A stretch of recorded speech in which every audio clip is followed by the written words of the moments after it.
nxjisë emigracionin ilegal, pra do t'ju jap atyre para në mënyrë që ata të paguajnë kontrabandistët për të hyrë ilegalisht në Britani. Por shqetësimi kryesor i ministres së brendshme Shabana Mahmud është se një gjë tillë pra duhen të bëhen largimet me dëshirë ose pa dëshirë, sepse ndryshe do të rrezikohet që të ketë kalime të shumta masive përmes barkave të vogla, familje dhe më fëmijë. Dhe fëmijët sigurisht që është një kategori shumë sensitive dhe që është shumë e rrezikshme në këtë rast. Pra, qeveria britanike kërkon që të zbatohen ligjet me çdo kusht. Nëse nuk ndodh, atëherë do merren masa rigoroze duke i dëbuar ata, sepse përndryshe do shkaktohet kaos në vend.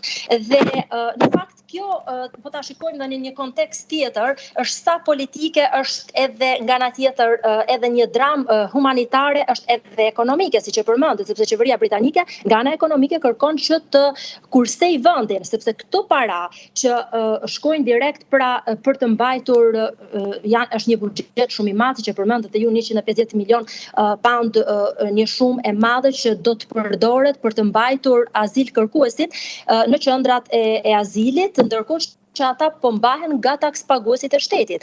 Dhe këtu ka reagime të shumta. Pastaj kalojmë në aspektin politik. Çka do të thotë se qeveria do të fitojë zemrat e takspaguesve. Ky është interesi kryesor. Dhe do t'ju tregoj atyre që paratë tuaja nuk po shkojnë dëm, dhe se kjo gjë do të bëhet edhe për interesin e qytetarëve. Por si dihet edhe nga, do të citoj që organizatat humanitare, siç thash është edhe humanitar kjo situatë, e shikojnë me shqetësim sepse dëbimi i këtyre familjeve në një kohë kaq të shkurtër për 7 ditë, ku ata nuk do kenë mundësi për të marrë një avokat, është një periudhë shumë e shkurtër. Çka do të thotë, ata do ngelen pas 3. Dhe është një gjë shumë sensitive që prek masivisht familjet me fëmijë në këtë rast. Po, Lindita, në fakt, ju e cituat, thatë, ka debat politik përsa i përket shumës, e cila në total ndoshta është një shumë e konsiderueshme për Britaninë, ama për një familje 40 pound nuk janë edhe ai shumë, pra nuk është se i siguron të ardhmen, ata mund t'i marrin këto pound dhe pastaj mund të rikthehen sërish në Britani. Qëndron kjo tezë, më duket sikur është vetëm një zgjidhje provizore, le themi, për të marrur vota edhe për të qenë populist përsa i përket subjekteve në këtë periudhë.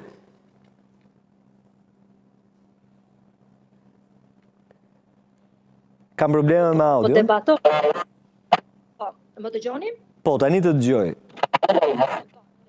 Pra, besoj edhe po të shikosh çfarë është shkruar, sepse unë jam munduar që të sjell këtë analizë sot duke ju referuar mediave. Nuk po referon vetëm një media të vetme, apo se çfarë po thuhet realisht në Britani dhe masivisht se si po komentohet e gjithë situata. Kështu që konteksti më shumë është politik, le të themi, dhe e gjitha po bëhet më për të fituar zemrat e votuesve.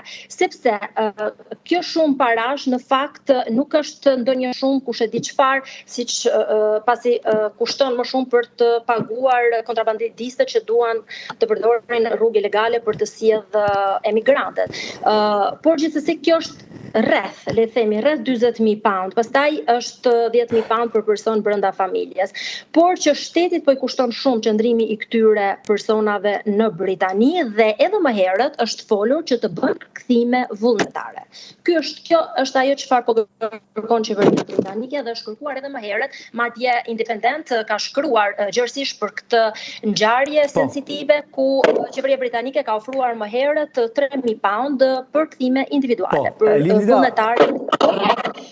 Më thuaj diçka vetëm për reagimin e azil kërkuesve nëpërmjet ndoshta avokatëve të tyre. Janë dakord me këtë plan të Britanisë për t'i dëbuar ato në një formë, le themi, paksa delikate, apo janë kundër?